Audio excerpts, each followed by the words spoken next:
Assalamualaikum warahmatullahi wabarakatuh. Pada kesempatan kali ini, saya akan menjelaskan materi tentang keragaman suku bangsa dan agama merupakan kekuatan NKRI yang didasari oleh Pancasila. Sebelum masuk ke materi, perkenalkan nama saya Tres Firmansyah dengan NIM 202302102020. Fakultas Pertanian, Prodi Agroteknologi UMY 2023. Oke, kita masuk ke materi. Indonesia sendiri merupakan negara yang memiliki banyak keragaman suku bangsa dan agama. Semua keberagaman tersebut tumbuh dan berkembang dalam masyarakat Indonesia, yang akhirnya membentuk masyarakat yang majemuk terdiri dari keberagaman suku bangsa dan agama. Mempertahankan dasar identitas diri dan integrasi sosial masyarakat merupakan fungsi dari keberagaman suku bangsa dan agama. Semua keberagaman tersebut telah ada sejak zaman nenek moyang kita. Nah, nenek moyang kita ini berasal dari berbagai suku dan agama yang dibawa dari banyak penjuru dunia, dari berbagai negara, yang didasari oleh penjajahan yang dilakukan kepada negara kita. Penjajahan tersebut membawa hal-hal baru yang masuk ke dalam NKRI, dan hal itu menciptakan sebuah akulturasi yang berkembang dan didasari oleh Pancasila hingga sekarang. Pancasila sendiri merupakan sumber kesatuan dan persatuan bangsa di tengah keberagaman yang ada. Fungsi Pancasila tersendiri menjadi sebagai dasar negara yang sangat penting dalam melandasi perbedaan dan tujuan hidup bangsa dan bernegara. Di dalam Pancasila terdapat nilai-nilai yang menjadi pedoman hidup dalam menjalin persatuan dan kesatuan hidup berbangsa dan bernegara. Hidup berbangsa dan bernegara di Indonesia tentunya tidak akan lepas dari perbedaan yang ada, baik itu ras, agama, suku, dan bahasa.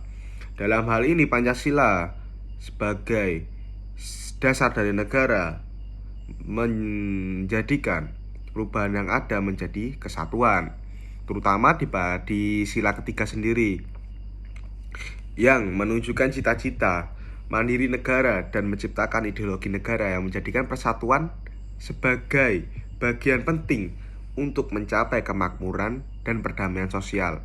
Istilah persatuan mencakup persatuan dan pengertian dari ideologis, politis, sosial, dan budaya.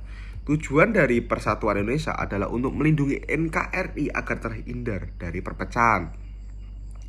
Negara mengakui dan menyatakan bangsa Indonesia adalah satu kesatuan masyarakat yang terdiri dari berbagai etnis dengan latar belakang sejarah, budaya, dan agama yang berbeda-beda.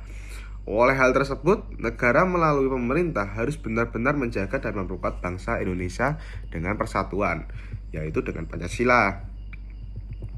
Makna dari setiap Pancasila itu sangatlah penting, terutama pada kasus ini sila ketiga yang berbunyi Persatuan Indonesia. Bunyinya sendiri aja Persatuan Indonesia ya teman-teman.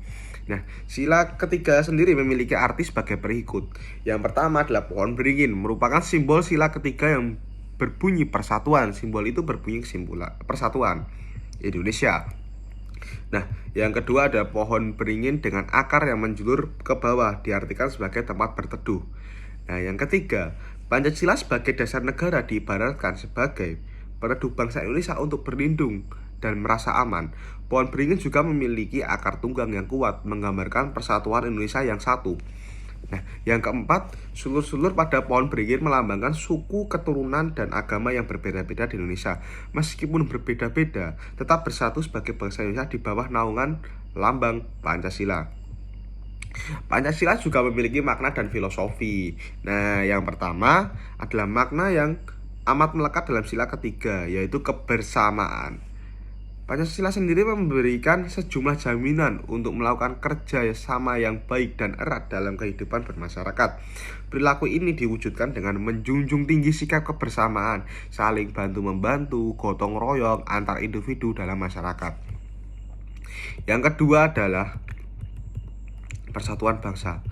Persatuan bangsa memiliki arti tentang tekad yang dilakukan secara bersama-sama. Tujuan dari kebersamaan tersebut adalah agar dapat mewujudkan persatuan bangsa serta agar terbebas dari segala bentuk konflik masyarakat. Nah, yang ketiga ada kepentingan pribadi dan kelompok.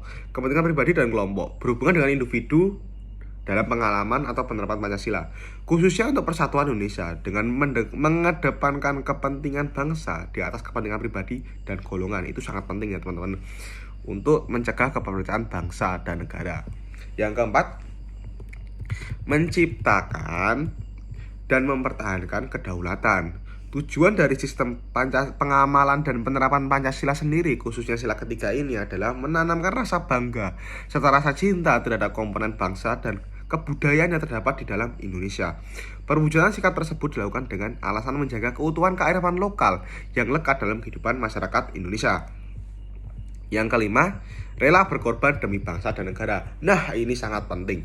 Peranan yang diberikan dalam memahami makna sila ketiga Pancasila sendiri, adanya wujud sikap rela berkorban demi kehormatan bangsa dan negara Indonesia tentunya. Sikap ini sangat erat kaitannya dengan jiwa patriotisme atau sikap berani, pantang menyerah, nasionalisme, serta rela berkorban demi bangsa dan negara yang menjadikan kekuatan bagi kesatuan hidup bangsa. Nah, yang keenam, menghormati perbedaan. Makna yang terkandung dalam Pancasila ini adalah menghormati perbedaan. Nah, untuk memberikan rasa pengakuan dan rasa hormat tersebut perbedaan dalam masyarakat, yang artinya adalah menghormati perbedaan yang ada dengan cara menghormati apapun perbedaan yang ada di Indonesia, yaitu baik itu suku, budaya, bahasa, ras, dan itu sangat-sangat penting. Yang terutama adalah agama, itu adalah bentuk penghormatan paling penting. Menghormati antar umat itu paling penting, yaitu adalah agama, karena agama sendiri adalah hal yang paling sensitif lah di Indonesia ini. Nah, yang ketujuh dan terakhir adalah patriotisme, adalah satu hal di antara bagian terpenting dari negara. Hal ini dikarenakan orang-orang dengan patriotisme yang tinggi akan mengorbankan segala cara untuk kesatuan negara Indonesia.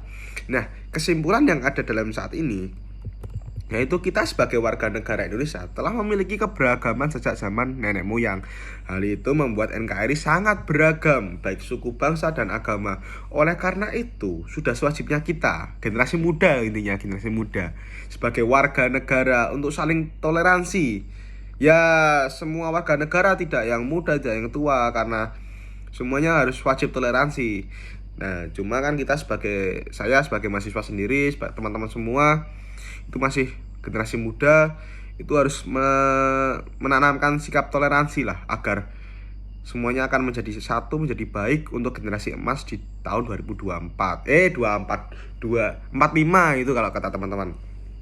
Oleh karena itu sudah sewajibnya kita saling toleransi lah antar umat beragama, suku, budaya, ras di seluruh Indonesia. Sekian dari saya, terima kasih. Wassalamualaikum warahmatullahi wabarakatuh.